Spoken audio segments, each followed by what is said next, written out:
जी, जब हम दुखी होते हैं या हमारा खराब समय चल रहा हो, तब हम अपने विश्वास को कैसे प्रभु पे बनाए रखें और मन को आपने स्थिर किसी के साथ गलत आचरण किया और हमारे यहाँ का कानून आपको बंदी बना के दंड दे रहा है, उसमें भगवान का क्या दोष है? हमने कर्म किया, उसका भोग भोग रहे हैं। ऐसे अनेक जन्मों से हमारे कर्म होते चले आ रहे हैं, तो उसमें भगवान का विश्वास अविश्वास थोड़ी। अब वो तो विधान है, वो तो कानून है। भगवान भी कानून के अंतर्गत है। भगवान ने व्याध की तरह छुपकर बाली को मारा, तो कृष्णावतार में अंतिम समय व्याध ने भगवान के चरण में बाण मारा। कानून के बाहर नहीं, जो कानून बना दिया उसके अंतर्गत है। तो हमारे लोगों के जन्म जन्मांतरों के पाप हैं, जो हमें दुख, विपत्ति, संकट और हमारी जो उन्नति है उसमें वो बाधा पहुंचाते हैं। उन्हीं के नष्ट करने के लिए तो हम प्रार्थना करते हैं कि नाम जप करो, अच्छे कर्म करो, दूसरों को सुख पहुंचाओ, जिससे तुम्हारे पाप कर्म तुम्हें परास्त न कर पावे। अच्छे कर्म का फल अच्छा होता है, बुरे कर्म का फल बुरा होता है। वो बुरा कई रूप धारण कर लेता है, कभी अपमान रूप धारण कर लेता है,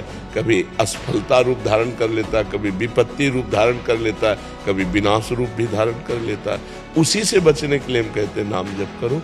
भगवान को क्यों कोसते? आप अपने को कोसेंगे तो अच्छे बन जाएंगे। यार मेरे से ही कोई गलती हो गई है, अभी नहीं सही तो पूर्व जन्म में कोई न कोई पाप बना है जिसका दंड मुझे भोगना पड़ा। चलो भोग लेते हैं, आगे तो गलती नहीं करेंगे, तो एक आत्मबल मिलेगा। आप पवित्र और भगवान को कोसोगे तो। बाथरूम में यदि नाम लें, जैसे राम नाम अंदर अंदर करें, तो ये सही या गलत है? नहीं, ये तो बाथरूम में भी कीजिए, शौचालय में बैठे तो भी कीजिए।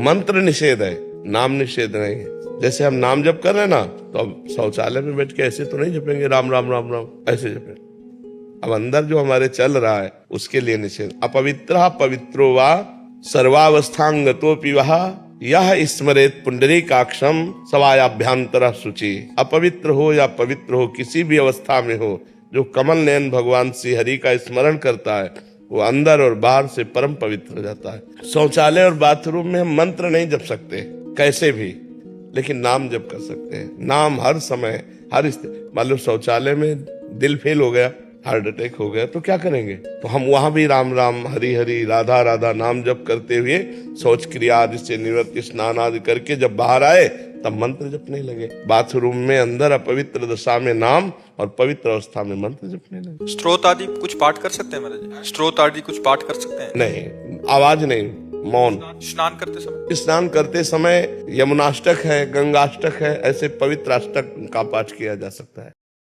धर्म में चलने वाला अनुकूलता नहीं देखता, वो धर्म देखता है। ये मेरा धर्म है करना, बस मुझे करना है, इसके परिणाम में प्रतिकूलता मिलेगी या अनुकूलता, इसकी परवाह नहीं होती। जो अनुकूलता की परवाह करता है वो धर्म में नहीं चल सकता। अधर्म में जो चल रहे थे वो बड़े फूले फूले घूम रहे थे, दुर्योधन आदि, लेकिन अंततो गत्वा युधिष्ठिर महाराज जी की जय हुई और दुर्योधन परास्त हुआ, मारा गया। तो जो धार्मिक पुरुष हैं वो सुख दुख की परवाह नहीं करते। अगर सुख की परवाह करोगे तो धर्म का पालन नहीं कर पाओगे, धर्म का पालन करोगे तो सुख दुख की परवाह को त्यागना पड़ेगा। हमने धर्म के अनुसार कार्य किया। अब चाहे संसार निंदा करे, चाहे सब विरोधी हो जाए, सब अनुकूल चले, तो फिर धर्म को नहीं देख पाओगे, क्योंकि सबको देख रहे हो। अगर धर्म को देखोगे तो सबको देखना रहेगा। धर्म धर्म की ही मांग करता है कि जीवन भर मैं धर्म से चलूं, चाहे जितना दुख पाऊं, मुझे इसकी कोई परवाह। इतने तनाव और चिंता में रहते हैं कि वर्तमान में जीने की बजाय भविष्य की चिंता में खो जाते हैं, जिससे डर और बेचैनी बनी रहती है। इस आदत को कैसे बदला जाए? भगवान तो हमें जो भविष्य की चिंता से बचा सकता है तो भगवान बचा सकता है, नहीं तो भविष्य एक गुप्त वस्तु है, क्या होगा तुम्हें पता नहीं है। उसी के विषय में चिंतन कर, कहीं ऐसा ना हो जाए, कहीं ऐसा ना हो जाए, कभी निगेटिव कभी पॉजिटिव।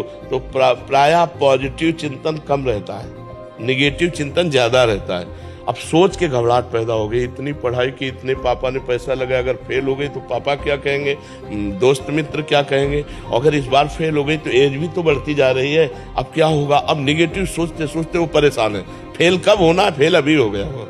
तो हम अगर भगवान का चिंतन करें तो तुरंत पॉजिटिव चिंतन है, यार भगवान पास भी तो करवा देंगे। अगर फेल भी हो गए ना तो भगवान कोई दूसरा रास्ता निकाल देंगे। तो हम भगवान को यदि साथ लिए तो हम परेशान नहीं होंगे। अगर भगवान को साथ नहीं लिए तो चाहे जितना पास हो जाए, हम वास्तविक एक दिन फेल हो जाएंगे। जी, जब भी मैं ध्यान करने बैठती हूँ तो नींद आती है बहुत। और जब एकदम से आंख खुलती है तो ठंडा पानी रख लिया करो। अब उसका उपाय तो यही है, तो खड़े हो जाओ, टहलने लगो, या ठंडा पानी रख लो। हाँ, क्योंकि अब नींद अगर आ जाएगी तो फिर ध्यान क्या करेंगे। नहीं, पवित्र भोजन और पवित्र संग, गंदा देखना नहीं, गंदा सुनना नहीं, गंदा बोलना नहीं, गंदा करना नहीं, इससे हमारा हृदय पवित्र होने लगता है। नाम जप करते हैं आप? वाहिगुरु कहते हैं, राधा राधा कहते हैं। वही वाहिगुरु, वही राधा है, वही कृष्ण है। वो कहने को विविध नाम है, वो एक ही तत्व है। तो निरंतरता, निरंतरता का मतलब समझते हैं ना? कंटिन्यूटी। हाँ यार, अंग्रेजी बढ़िया बोले, कंटिन्यू।